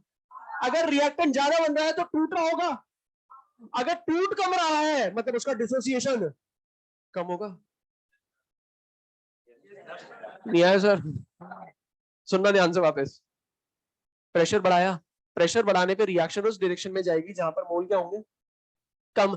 मोल कम कहां पर है, बैकवर्ड डायरेक्शन में, मतलब रिएक्शन कहां जाएगी, बैकवर्ड डायरेक्शन में। अगर रिएक्शन बैकवर्ड डायरेक्शन में जाएगी तो मुझे एक बात बताओ, रिएक्टेंट ज्यादा बनेगा या कम। अगर रिएक्टेंट ज्यादा बन रहा है मतलब टूट रहा होगा, अगर टूटेगा कम मतलब डिसोसिएशन होगा, डिक्रीजेस। ये बात समझ में आ रही है, इसमें किसी को डाउट है तो बोलो। प्रेशर बढ़ाऊंगा, रिएक्शन उस डायरेक्शन में जाएगी जहां पे मोल होंगे कम। मुझे बताओ मोल कम कहां पर है, फॉरवर्ड में। रिएक्शन कहां जाएगी, फॉरवर्ड डायरेक्शन में। अगर रिएक्शन फॉरवर्ड डायरेक्शन में जाएगी तो आप मुझे बताओ रिएक्टेंट जो है वो ज्यादा टूटेगा या कम। अगर रिएक्टेंट ज्यादा टूटेगा मतलब डिग्री ऑफ डिसोसिएशन इंक्रीज होगा। ये बात समझ में आ रही है। अच्छा, वॉल्यूम बढ़ाकर, वॉल्यूम बढ़ाएंगे, वॉल्यूम कैसे बढ़ाएंगे, पिस्टन को कहां ले जाऊं, ऊपर। तो रिएक्शन उस डायरेक्शन में जाएगी जहां पर मोल होंगे ज्यादा। ये बात समझ में आ रही है, कहीं ज्यादा है ना, आगे ज्यादा है ना पीछे ज्यादा है, दोनों जगह बराबर है, मतलब नो चेंज सर। ठीक है, कोई बात नहीं। अच्छा, वॉल्यूम बढ़ा रहे हैं, रिएक्शन उस डायरेक्शन में जाएगी जहां पर मोल होंगे ज्यादा। मुझे बताओ मोल ज्यादा कहां पर है, फॉरवर्ड या बैकवर्ड। अगर फॉरवर्ड में मोल ज्यादा मतलब रिएक्शन जाएगी फॉरवर्ड डायरेक्शन में। तो जवाब देना, अगर रिएक्शन फॉरवर्ड डायरेक्शन में जाएगी तो रिएक्टेंट ज्यादा बनेगा या कम। अगर रिएक्टेंट बनेगा कम मतलब टूटेगा, increases. ये बात समझ में आ रही है? क्लियर है? रिएक्शन कहां जाएगी? वॉल्यूम बढ़ाया है, रिएक्शन जाएगी जहां पर मोल होंगे ज्यादा। मोल ज्यादा कहां पर है? बैकवर्ड डायरेक्शन में। रिएक्शन कहां जाएगी? बैकवर्ड डायरेक्शन में। अगर रिएक्शन बैकवर्ड डायरेक्शन में जा रही है तो रिएक्टेंट ज्यादा बन रहा है कम? अगर बन ज्यादा रहा है मतलब टूटेगा। अगर टूटेगा कम मतलब इसका डिग्री ऑफ डिसोसिएशन डिक्रीज हो रहा है। बात समझ में आ रही तो बोलो। क्लियर है बात? लास्ट इफेक्ट अपन पढ़ेंगे, एडिशन ऑफ इनर्ट गैस।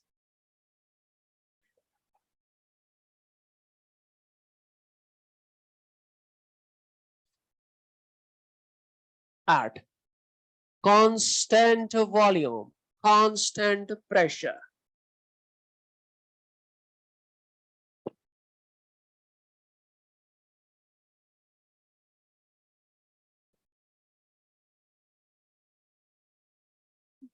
लिख लिया? बोलूं? फटाफट इसको कॉपी करो, आगे देखेंगे इसको आप।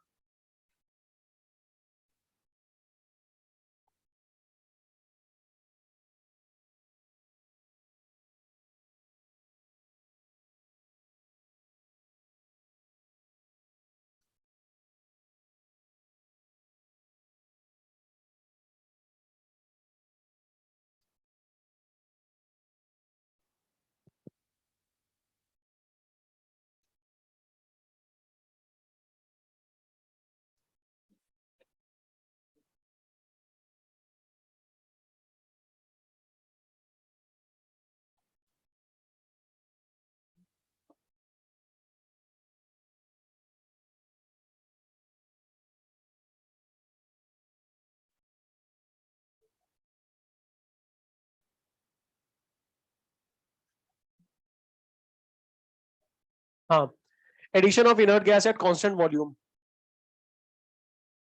अच्छा, कांस्टेंट वॉल्यूम की बात करें तो सुनना थोड़ा सा। वॉल्यूम क्या है? कांस्टेंट।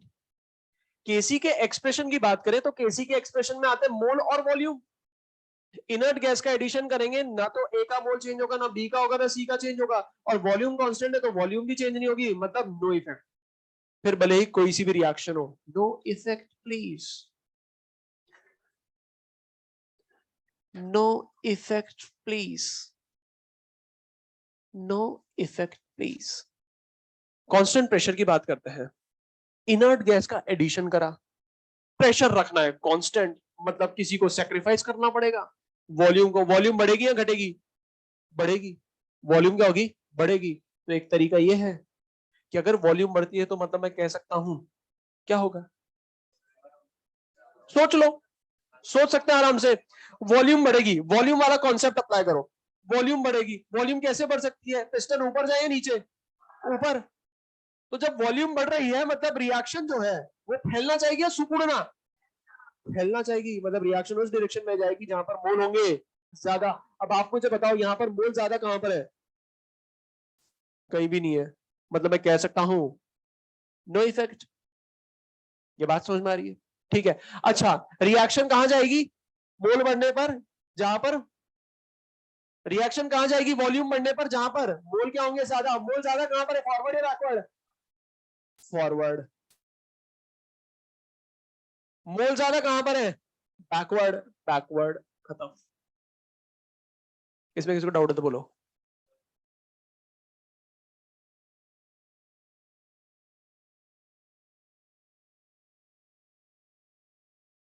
क्वेश्चन लिखेंगे।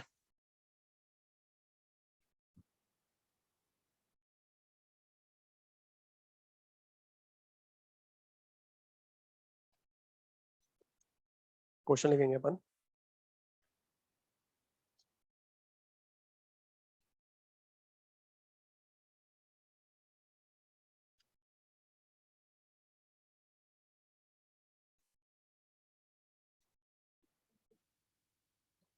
बोलू?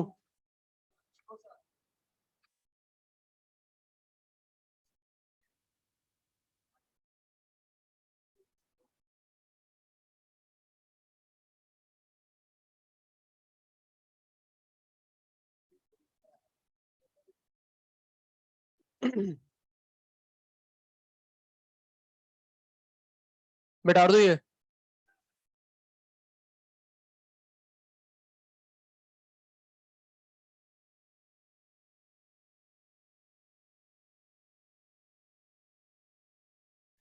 For N2 plus 3H2 gives 2 NH3. For N2 plus H2, 3H2 gives 2 NH3. On increasing concentration of H2, on increasing concentration of H2 at equilibrium, on increasing concentration of H2 at equilibrium, on increasing concentration of H2 at equilibrium, then correct option is reaction in forward direction. Concentration of NH3 decreases, dissociation increases, concentration of N2 decreases.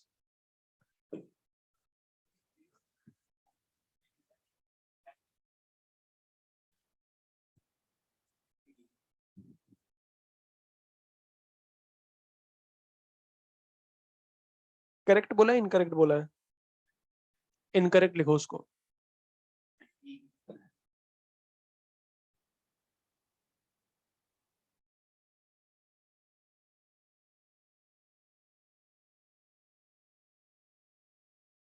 क्या होगा answer? H2 बढ़ा रहे हैं, अगर H2 बढ़ाएंगे तो मुझे तो बस एक बात बता दो, रिएक्शन कहां जाएगी?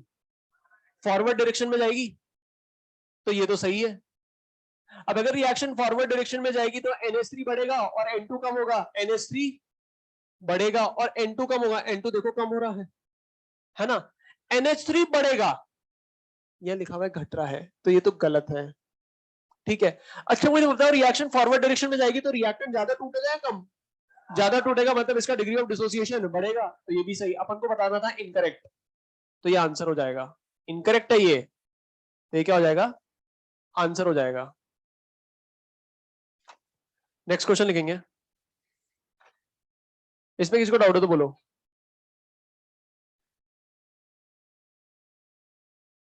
For a solid plus B gas gives C gas, for A solid plus B gas gives C gas.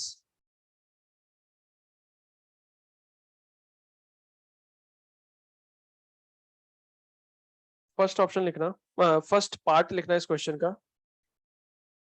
If reaction shift in forward direction, if reaction shift in forward direction, then incorrect option is, then incorrect option is concentration of C increases, dissociation increases, concentration of A decreases, concentration of B decreases.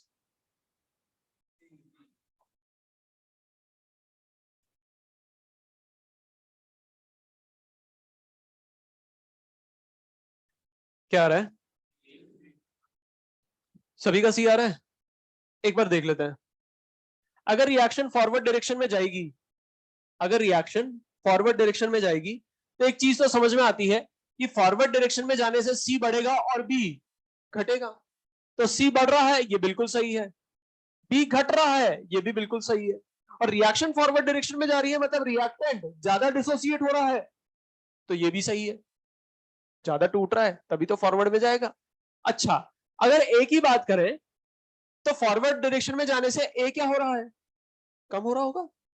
पर मुझे एक बात बताओ, ये solid है, ये क्या है? सॉलिड।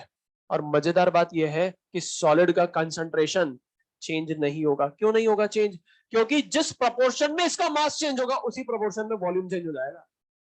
ये बात समझ में आ रही है? तो मैं कह सकता हूं जो कंसंट्रेशन ऑफ प्योर सॉलिड होगा वो क्या रहेगा? कांस्टेंट रहेगा। याद करो, लिखवाया था, प्योर सॉलिड का एक्टिव मास क्या होता है? कांस्टेंट होता है, ये डिक्रीज नहीं होगा। हाँ, पर अगर मेरे से कोई बोल देता क्या इसके मोल चेंज होंगे, क्या मोल डिक्रीज होंगे, क्या मास डिक्रीज होगा, ये बिल्कुल सही है। ये बात समझ में आ रही है? तो इनकरेक्ट ऑप्शन क्या हो जाएगा? सी। नेक्स्ट पार्ट लिखेंगे इस क्वेश्चन का। At equilibrium if A is added in container, at equilibrium, second part है इसी क्वेश्चन का। If A is added in container, if A is added in container, then correct option is,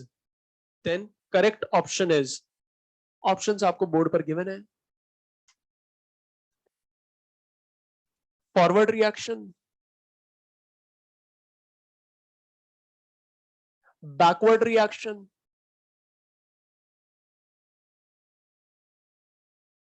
no change, none of these, none of these, none of these. अपन ने क्या करा है, ए add कर दिया. अब ए ऐड करने पर अपन को ये पता लगाना है कि करेक्ट ऑप्शन कौन सा है. अब मुझे एक बात बताओ, अगर सॉलिड ऐड करूंगा तो क्या रिएक्शन में कुछ फर्क नजर आएगा? याद करो मैंने बताया था कि ए ऐड करने पर ए का एक्टिव मास में कोई चेंज नजर नहीं आएगा, क्योंकि जिस प्रोपोर्शन में मास बढ़ेगा उसी प्रोपोर्शन में वॉल्यूम बढ़ेगा. एक्टिव मास कांस्टेंट, अगर एक्टिव मास कांस्टेंट है ए का, तो मैं कह सकता हूं इक्विलिब्रियम कांस्टेंट क्या होगा? कांस्टेंट होगा. इक्विलिब्रियम डिस्टर्ब नहीं होगा. अब अगर इक्विलिब्रियम डिस्टर्ब नहीं होगा तो रिएक्शन कहीं भी नहीं जाएगी, ना फॉरवर्ड जाएगी ना बैकवर्ड जाएगी, नो चेंज. ये बात समझ में आ रही है? नेक्स्ट क्वेश्चन लिखेंगे. Next question,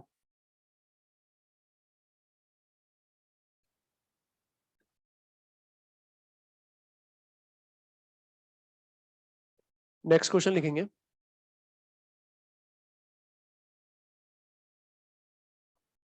For N2 plus O2 gives 2NO, for N2 plus O2 gives 2NO at equilibrium, first part, volume of container is increased. At equilibrium, volume of container is increased. At equilibrium, volume of container is increased. Then ये चार option है.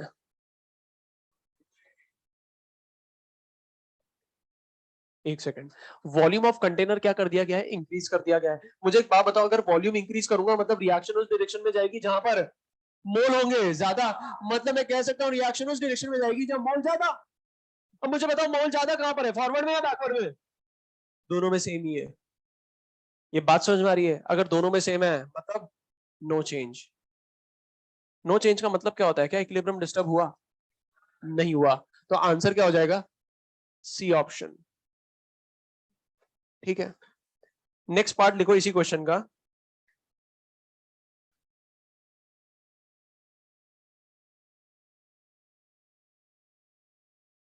Temperature is increased then, temperature is increased then, temperature is increased then. Forward कैसे कह सकते हो? हाँ, endothermic है ये.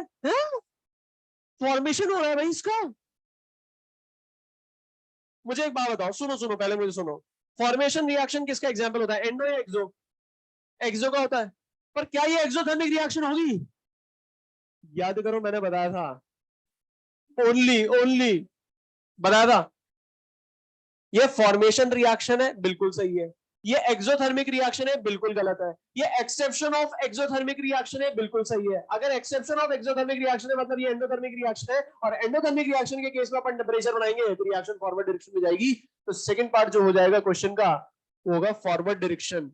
मतलब टेम्परेचर बढ़ाने पर जो ए ऑप्शन होगा वो बिल्कुल सही होगा, फॉरवर्ड.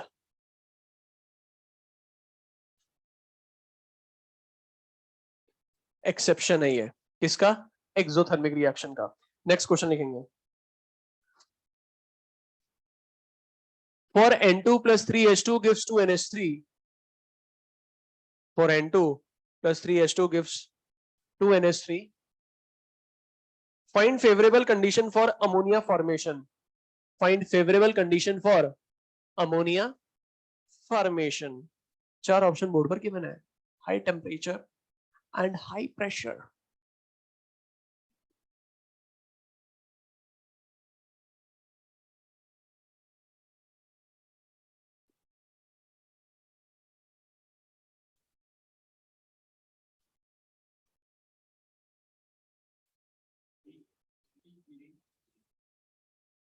फेवरेबल कंडीशन बतानी है आपको अमोनिया फॉर्मेशन की। यार इतनी जल्दी आंसर आ कैसे रहे हैं? क्या बता रहे हो? डी बता रहे हो? अरे सबसे पहले तो ये पता लगाना पड़ेगा एंडो है या एक्सो है। अरे गजब, तो सब रटा पड़ा है आपको। ये रटा हुआ है, समझ में आता है? आता है समझ में? रिएक्शन क्या कह रही है? फॉरवर्ड डायरेक्शन में जाना है, क्योंकि कह रही है फेवरेबल कंडीशन क्या होगी? प्रोडक्ट फॉर्मेशन की। प्रोडक्ट कहां पर मिलेगा? फॉरवर्ड डायरेक्शन में। पहला पॉइंट ये ध्यान रखना है आंसर बताने के लिए। दूसरा पॉइंट क्या ध्यान रखना है आंसर बताने के लिए? कि यहां पर फॉर्मेशन हो रहा है और फॉर्मेशन रिएक्शन जो होती है वो एक्सोथर्मिक होती है, मतलब ये एक्सोथर्मिक रिएक्शन है। तो मुझे एक बात बताओ, जवाब देना। एक्सोथर्मिक रिएक्शन के केस में टेम्परेचर बढ़ाएंगे तो रिएक्शन कहां जाएगी? फॉरवर्ड या बैकवर्ड? बैकवर्ड जाएगी, मतलब यहां पर टेम्परेचर क्या करना पड़ेगा? कम करना पड़ेगा, मतलब लो टेम्परेचर। तो टेम्परेचर को तो लो रखना पड़ेगा। ठीक है, अब आप मुझे बताओ यहां पर ले जाना कहां है? फॉरवर्ड डायरेक्शन में। फॉरवर्ड डायरेक्शन में मोल ज्यादा है या कम? कम है, मतलब मोल कम है। मोल क्या है? कम है। मोल कम कब होंगे? रिएक्शन उस डायरेक्शन में कब मूव करेगी जहां पर मोल कम होंगे? जब प्रेशर क्या करें? चेक करके देखते हैं। अगर मैं प्रेशर बढ़ाऊंगा तो मुझे समझ में आता है सिस्टम उस तरफ मूव करेगा जहां पर वो अपने आप को कन्फाइन कर सके, सुकुड़ सके, अमाउंट कम हो। अमाउंट कहां पर कम होगा? जहां पर मोल होंगे कम। मोल कम कहां पर है? फॉरवर्ड डायरेक्शन में, मतलब मैं कह सकता हूं प्रेशर बढ़ाना पड़ेगा। इसमें किसी को डाउट है तो बोलो। क्या कॉन्सेप्ट समझ में आ रहा है? किसी को भी कहीं भी दिक्कत है तो बोल दो। प्रेशर बढ़ाओ। उधर मत देखो, इधर देखो। मुझे एक बात बताओ, प्रेशर बढ़ाने पर रिएक्शन कहां जाती है?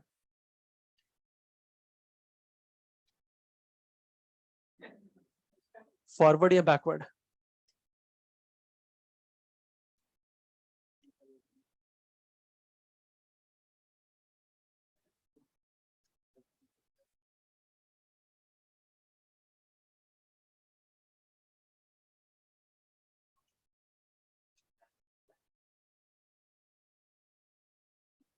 प्रेशर बढ़ाया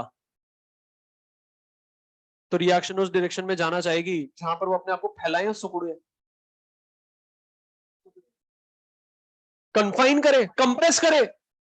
कंप्रेस कब करेगी? अमाउंट बढ़ा के या कम करके? कम करके। रिएक्शन उस डायरेक्शन में जाना चाहेगी जहां पर उसके मोल कम होंगे। मोल कम कहां पर है? फॉरवर्ड डायरेक्शन में। फॉरवर्ड डायरेक्शन में। और ले जाना भी कहां पे था? फॉरवर्ड डायरेक्शन में, इसलिए प्रेशर बढ़ा दिया।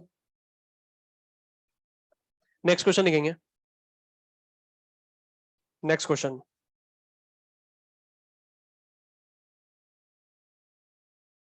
For PA plus QB gives C.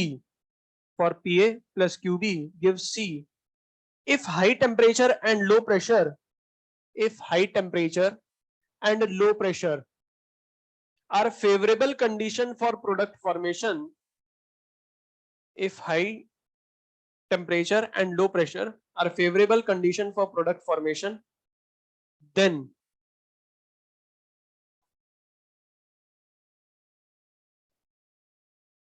चार ऑप्शन आपको बोर्ड पर गिवन है।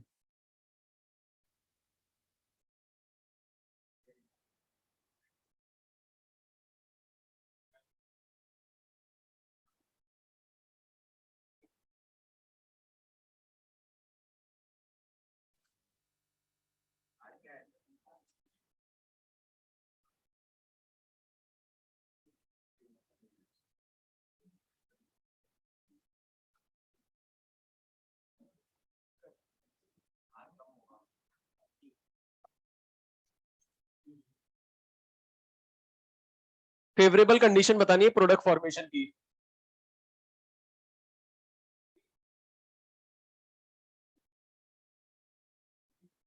एक्सो, अच्छा मुझे एक बात बताओ, मुझे एक बात बताओ, किसी को ये डाउट है कि सर ये एंडोथर्मिक रिएक्शन होगी या एक्सोथर्मिक होगी? कैसे पता चलेगा? किसी को भी डाउट है तो बोलो। और याद करें मैंने कौन से लेक्चर में पढ़ाया था? फर्स्ट लेक्चर में पढ़ाया था। अब खुद सोचो अगर नहीं पढ़ाता तो क्या ऐसे क्वेश्चन हो पाते? नहीं हो पाते, फिर रटना पड़ता। ये Haber's process, formation of NH3, exothermic reaction होती है। ये मैंने आपको फर्स्ट लेक्चर में पढ़ा दिया है। अगर आपको ने फर्स्ट लेक्चर अटेंड नहीं करा है तो आप फर्स्ट लेक्चर अटेंड कर लो, ठीक है। हाँ, यहां पर बताओ मुझे, हो जाएगा ये? डी आ रहा है, बाकी भी निकालो। सबका डी आ रहा है पक्का? अक्कड़ बक्कड़ा नहीं करना है।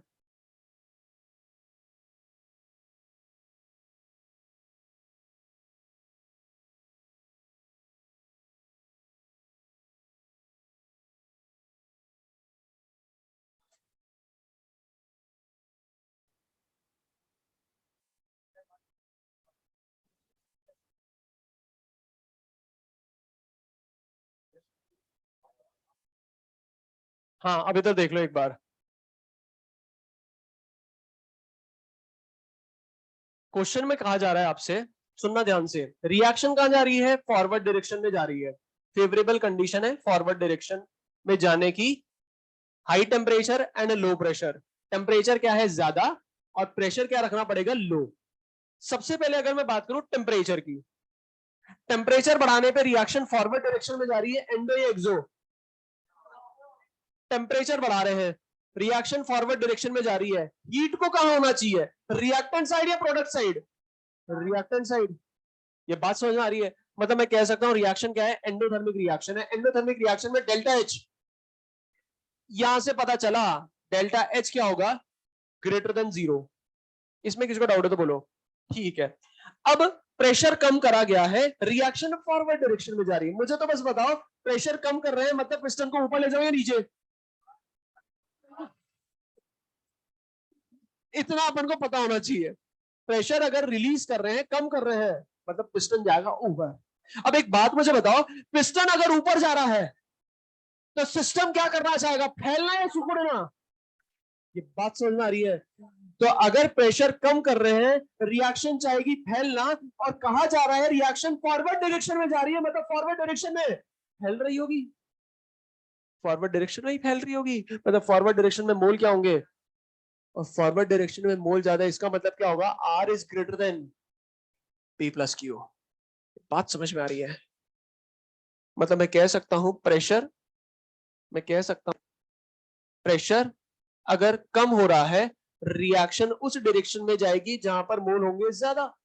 मोल ज्यादा का मतलब क्या है? R is greater than P plus Q. इसमें किसी को डाउट है तो बोलो, किसी को भी। नेक्स्ट क्लास में आपका केमिकल खत्म हो जाएगा। आपका होमवर्क क्या है? ली चैटेलियर प्रिंसिपल के अलावा और degree of dissociation in terms of vapour density, ये 2 टॉपिक रह गए हैं। अभी ली चैटेलियर खत्म नहीं हुआ है क्योंकि अभी फिजिकल इक्विलिब्रियम रह गया है और एक अपन का छोटा सा टॉपिक रह गया है। उन दोनों के अलावा पूरा मॉड्यूल बना लेना, है ना। वेपर डेंसिटी जिस भी क्वेश्चन में नजर आए छोड़ देना, और ली चैटेलियर प्रिंसिपल वैसे तो आप बना लोगे, केमिकल इक्विलिब्रियम खत्म हो चुका है, फिजिकल इक्विलिब्रियम रह गया है। एक तो ये कर लेना आप, है ना। दूसरा होमवर्क क्या है? अगला चैप्टर शुरू होगा आयनिक इक्विलिब्रियम। आयनिक इक्विलिब्रियम में लॉग पहले से पढ़ लेना। मैं लॉग नहीं पढ़ाऊंगा, है ना, क्योंकि लॉग याद करो मैंने ही आपको पढ़ाया है केमिकल काइनेटिक्स में, मैंने ही पढ़ाया है ना। और केमिकल काइनेटिक्स में भी यूज करा है, और याद करो नर्स्ट इक्वेशन इलेक्ट्रोकेमिस्ट्री में भी बहुत यूज करा है ना। तो एक बार आप अपने लेवल पर रिवाइज कर आना। आपको वैल्यूज याद होनी चाहिए 1 से लेकर 11 तक, और लॉग की प्रॉपर्टीज याद होनी चाहिए। क्या होती है? लॉग ए इंटू बी, लॉग ए प्लस लॉग बी होता है। ये सब चीजें आपको याद होनी चाहिए, बेसिक नॉलेज आपको पता होनी चाहिए। लॉग के 2-4 क्वेश्चन अपन करेंगे और फिर अपन सीधा इक्विलिब्रियम शुरू करेंगे, ठीक है। आयनिक इक्विलिब्रियम शुरू करेंगे। Thank you.